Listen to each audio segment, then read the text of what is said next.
Nobody ever made space for someone like me. That was something my older sister Verilyn made abundantly clear at her own wedding, right in front of the entire crowd. She had that effortless smile, the kind that makes people believe she's untouchable, and she pointed it at me with surgical precision. Hi, I'm Leora Taven, 32, a single mom and a freelance data analyst in the coastal town of Morro Bay. My son Kellen is 10, sharp, tender, and full of curiosity that makes the world a little less harsh. I've spent years learning to keep my shoulders low and my voice softer, especially around family. Some days it felt like surviving was an art form. But that day, standing in a grand ballroom bathed in crystal chandeliers, hearing Verilyn laugh at the life I'd built, I realized my patience had limits. What nobody knew, though, was that the man she was marrying, Caden Thorne, already knew a version of me the rest of them couldn't see. And he had his own story that intertwined with mine in ways Verilyn would never guess. I've always found comfort in patterns, in numbers that don't judge. That's why my tiny office above the old lighthouse bookshop felt like home. Just me, my laptop, and Kellen's hand-drawn constellations taped across the filing cabinets. Mom, are you done yet? Kellen's head popped into the office, cheeks flushed from soccer practice, hair sticking up in wild tufts. I smiled. Almost. 5 more minutes, buddy. He leaned against the doorframe. Spelling's done, but can you help me with the War of the Lanterns? I laughed. Of course he needed help with that. On the walk home, the salty breeze carried the blooms of wild sea lilies. Morro Bay looked like a painting, but my mind was cluttered with numbers, schedules, and the looming dinner at my mother's house. Verilyn had invited us, or rather commanded our presence. My mother, Theresa, had that way of making everything feel like an obligation rather than a choice. And Verilyn, she was radiant. Golden hair, perfect posture, a life curated for applause. And now she was marrying Caden Thorne, financial prodigy with hazel eyes that somehow seemed to hold both curiosity and judgment. When Kellen and I arrived, Theresa greeted us with her customary tight-lipped smile. You're late. Time matters. I nodded, stepping inside a house that smelled of lavender and roasted lamb, every object meticulously arranged. Verilyn perched like a queen on the sofa, barely acknowledging Kellen. Caden stood, extending his hand. Nice to meet you. His eyes met mine and lingered. What grade are you in, Kellen? 5th, he said. Best year yet. My volcano went off in science fair. Kellen grinned. For the first time in that house, someone saw him. Verilyn's voice cut through sharply. You're wearing that? I glanced down at my blouse and slacks. Just dinner, I thought. Theresa added, we didn't expect you to be a bridesmaid, dear, given your situation. That word, situation, like my life was a blemish on their perfection. I pressed my nails into my palms, silent, while Caden's jaw tightened in a quiet, protective tension. Dinner stretched on, layered with wedding talk and barely disguised disdain. But Kellen squeezed my hand under the table, grounding me in the one reality that mattered. Later, as I sorted seating charts in Theresa's study, Caden appeared with 2 cups of coffee. You're practically running this wedding, he said. Someone has to. His gaze softened. You ever volunteer at Meridian Children's Hospital? I froze. That was years ago. My sister Saphira was there, fading under the sterile lights, and I had been called Sunshine Girl for reading to her, singing to her, making the room feel safe. That was you, he said simply. And just like that, everything shifted. Caden wasn't just Verilyn's fiancé. He was the boy who remembered kindness, who saw me as more than family gossip. After that night, he began appearing in subtle ways. Texts to check on flowers, calls to verify arrangements, gestures that seemed businesslike but weren't. I wasn't blind. I saw the way he lingered in conversation, the gentle curiosity in his voice when he asked about Kellen, the invisible thread connecting us in the spaces no one else noticed. 2 weeks before the wedding, the pressure peaked. Dress fittings, guest list adjustments, last-minute tantrums, all dumped on me without a single thank you. Yet at night, Kellen and I built his science project together, hands sticky with glue and baking soda. You're doing too much, Mom, he asked softly. I paused. Why do you say that? You're always tired. You haven't smiled in a while. I smiled then, not because he was wrong but because he saw me. And that mattered more than anyone else's opinion. The next day, Caden asked to meet. Somewhere quiet.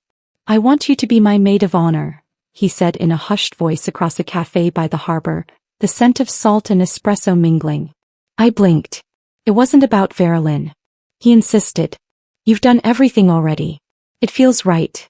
I shook my head, heart racing. It couldn't be about me.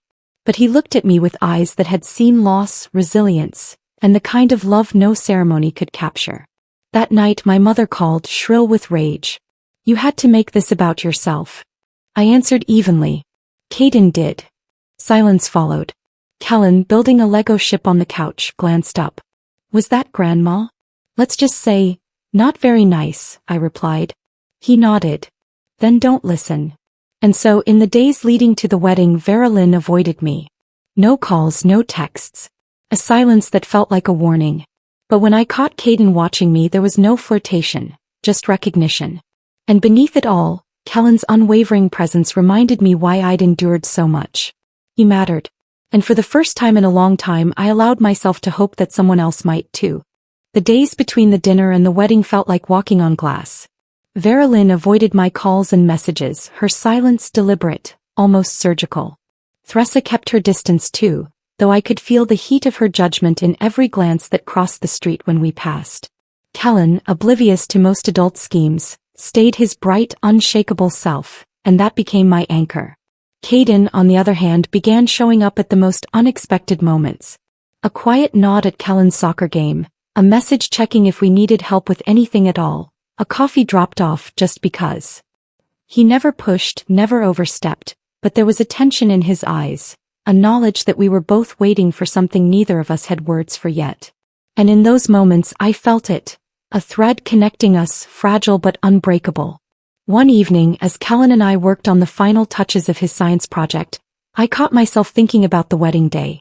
He was sprawled across the kitchen table, glue and paint covering his fingers, talking animatedly about his volcano. Mom, do you think Caden will like my project? He asked, eyes wide. I smiled and ruffled his hair. I think he'll be impressed. The next day, Caden asked to meet me at a small bookstore cafe near the pier.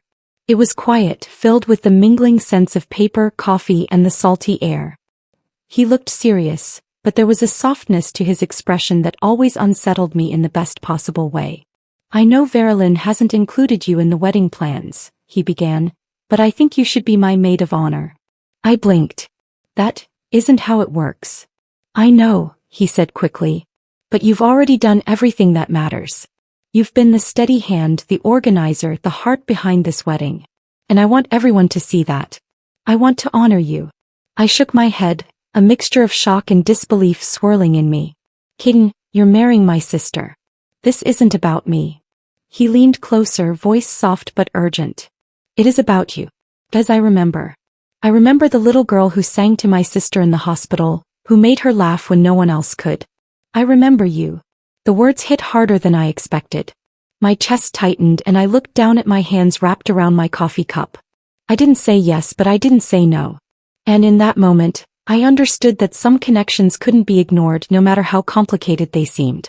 Later that evening, Theresa called, her voice icy and urgent. You had to make this about yourself, she hissed. Verilyn is distraught. You've turned her wedding into a circus. I haven't done anything, I said evenly. Caden asked me to be involved. He's the one who made it personal. There was a pause. You always play the victim. Just don't ruin her day. I won't, I replied softly. But if she doesn't want me there, she can say so herself. The line went dead and I exhaled slowly. Kellen glanced up from his Lego spaceship. Was that Grandma? He asked. I nodded. Let's just say, not very nice. He smiled faintly. Then don't listen. You always tell me to ignore people who are wrong. I chuckled despite myself. Perhaps I should take my own advice, I thought. In the days leading to the wedding, Verilyn's avoidance became almost eerie. No texts, no emails, no casual check-ins. But Caden's presence lingered in the corners of my life, subtle but persistent. He watched Kellen's soccer practices from the sidelines, offered quiet support when I needed it most, and somehow always seemed to show up when I felt the pressure of family judgment closing in. There was no flirtation, no inappropriate gestures. Just awareness, a steady recognition of the person I was and the child I was raising. One afternoon, while we were reviewing the seating chart for the reception, Caden spoke quietly. I can see why she called you Sunshine Girl, he said. His gaze softened. You've built something incredible even under impossible circumstances. I swallowed hard. He wasn't talking about the wedding. He was talking about Callan, about the life I had carved out for us despite the odds. And in that quiet moment I felt a warmth I hadn't experienced in years. A recognition that maybe someone saw us, truly saw us, and valued it. The night before the wedding I found Callan asleep on the couch, a half-finished drawing clutched in his small hands. Caden and I sat by the window, looking out at the harbor where lanterns floated lazily on the water, reflecting the golden glow of streetlights. Are you ready for tomorrow? I asked softly. He shrugged. I think so. Are you? I'll survive, I replied with a faint smile. But inside my heart was pounding. I knew the wedding would bring all the old judgments, the old cruelty, and the public spotlight on my perceived flaws. And yet I also knew that tomorrow held the possibility of something I hadn't dared to hope for in years. Acknowledgement, respect, and maybe even a hint of love. We sat in silence for a long moment, listening to the waves lap against the pier. Finally he spoke. Tomorrow I'll be there for Callan. And I'll be there for you. No matter what. The words, simple and unassuming, anchored me. For once, I didn't feel alone in a world that often seemed intent on reminding me of my shortcomings. I had someone in my corner. And for the first time in a long time, I allowed myself to hope that perhaps, just perhaps, this wedding wouldn't be a stage for humiliation, but a turning point. And then, slowly, I began to imagine the day ahead not as a battlefield, but as a moment where truth and courage could finally shine, even under the most scrutinizing eyes. The morning of the wedding, Marrow Bay sparkled under a gentle spring sun. Light spilled across the cobblestone streets, and the faint scent of jasmine drifted from the gardens along the promenade. I woke early, the familiar knot of nerves settling in my stomach.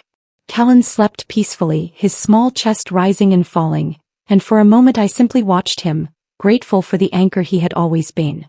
I dressed in a soft periwinkle dress, simple yet elegant, letting the fabric fall around me without fuss. I wasn't here to shine. I was here to endure, to be present for Callan and in some small way for Caden, whose calm presence had steadied me in ways I hadn't realized until now. You look amazing, Mom, Callan whispered as he tugged gently at my hand. He wore a tiny gray suit, neat but slightly wrinkled, and I felt a pang of tenderness. Thanks, buddy. You look sharp too, I replied, smiling down at him. His grin made the morning sunlight feel warmer. Inside the church, everything was meticulously arranged. Cascading white roses, crystal chandeliers, polished wooden pews. Bridesmaids flitted around, their dresses sparkling under the light, laughter mingling with the soft strains of the organ. Verilyn stood at the center, radiant, flawless, but her eyes skimmed past me as if I were invisible. I followed behind her, carrying her bouquet, adjusting the veil when necessary. I performed each task with quiet composure, not for her but for Callan, who sat in the front row, legs swinging nervously, and for Caden, who watched us from the altar with a subtle but unmistakable intensity. The ceremony passed in a blur of vows, smiles, and applause. I kept my head high, my hands steady, but my mind raced with anticipation for what was coming next. The reception, held in a grand hall overlooking the harbor, was opulent and cold. Golden candlelight reflected off crystal glassware, but warmth was scarce. I could feel the stares, the whispers. Thressa, perched at the corner of the head table, scanned the room like a hawk. Dinner had just begun when Verilyn lifted the microphone, her smile sweet but sharp. Thank you all for coming, she began, glancing toward me, and especially to my maid of honor, Leora. A ripple of polite applause followed. I nodded, keeping my composure. Then her tone shifted slightly, the edge unmistakable. I truly admire Leora, she continued, for raising a child alone. That takes courage, especially when no one has ever really loved her. She's still available, folks, if anyone is interested in second-hand goods with a bonus kid. A few chuckles rippled through the crowd. I felt Callan's small hand tighten around mine. His grip was trembling and I knew I had to act. I stood, heart hammering, ready to scoop him from the table and leave that cruel theater of perfection.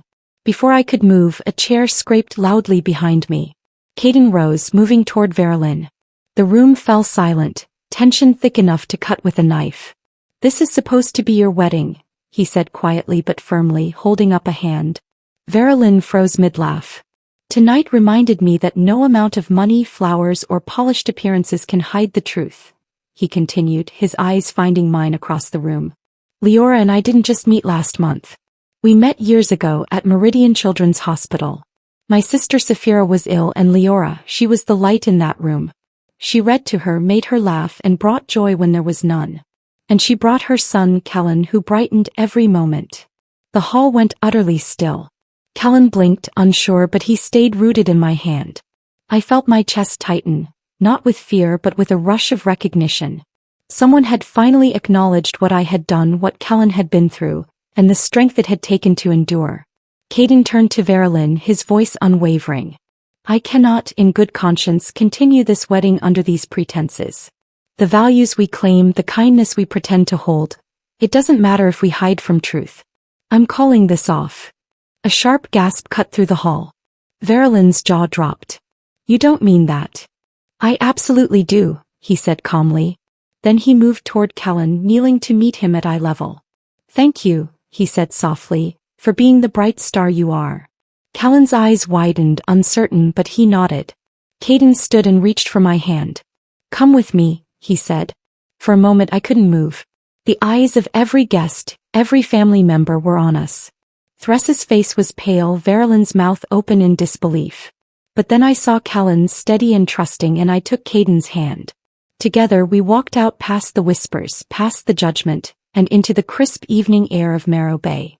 Caden hailed a cab and we left the grand hall behind, the harbor stretching out before us in quiet splendor. He guided us to a small seafood tavern tucked along the water, lit with fairy lights, gentle waves lapping nearby. For the first time that day I felt able to breathe. The noise, the pressure, the cruel words, everything faded into the background. Callan colored on a napkin while Caden stared at the horizon. Finally he spoke. I'm sorry for the chaos today, he said softly. You don't apologize for the truth, I replied, my voice gentle but firm. He nodded. After Saphira, I thought noise, perfection, and appearances were all I needed. But seeing you again reminded me of what truly matters. We ate quietly, the evening stretching out like a balm over all the years of tension and judgment. When we finally left, the harbor lights mirrored in the water, I felt a strange, lightened sense of possibility. Maybe this wasn't just survival anymore. Maybe for the first time we were stepping into something real. The morning after the wedding, the harbor was quiet, fog curling along the docks, muffling the distant sounds of seagulls and waves. Callan tugged at my sleeve, still sleepy-eyed, but there was a calmness in his posture I hadn't seen before. Mom, can we visit Saphira's favorite spot today? He asked softly. I nodded. Of course, buddy.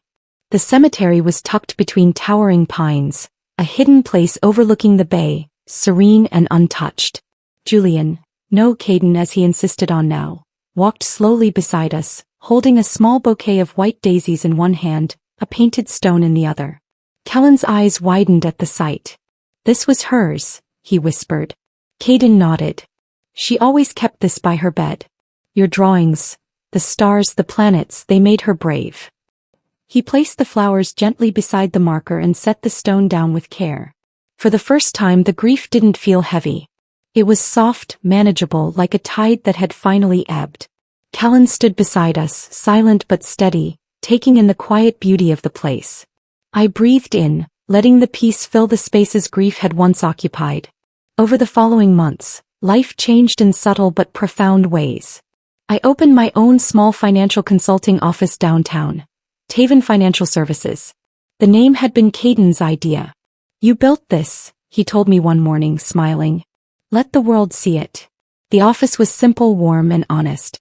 Callan's latest drawing, a rocket soaring through a galaxy of stars, hung proudly behind my desk. Clients came not just for advice but for someone who listened, truly listened. At home, Callan thrived. His confidence grew alongside his curiosity. He became the kind of child who stood up for others, who offered kindness even when it wasn't returned. And Caden never missed a single soccer game, homework session, or bedtime story. We weren't married, not yet, but we were already a family held together by respect, shared history, and mutual care. Verilyn and Thressa faded into the background. Verilyn's reputation had suffered after the wedding, whispers of the scandal following her quietly as she moved away. My mother's attempts to reach out, voicemails, apology cards, went unanswered. I had no cruelty left to give them, just a quiet detachment that was more satisfying than revenge ever could be. Life had a rhythm now. Not perfect, not curated for appearances, but ours. Evenings were filled with laughter and mess, glue and markers scattered across the kitchen table, Kellen narrating wild adventures of astronauts and alien worlds. And in those moments, I realized that survival had been only the beginning. What I wanted, what I needed was this connection, authenticity, and the courage to be seen. On Christmas Eve, Caden brought out a small box as Kellen slept, the glow of tree lights reflecting on his peaceful face. "This belonged to Saphira," he said softly. Inside sat a vintage emerald ring. "She told me to give it to someone who reminded me of what love truly means. That's you." Tears rose before I could speak. Caden's hands held mine gently. "Leora, will you marry me?"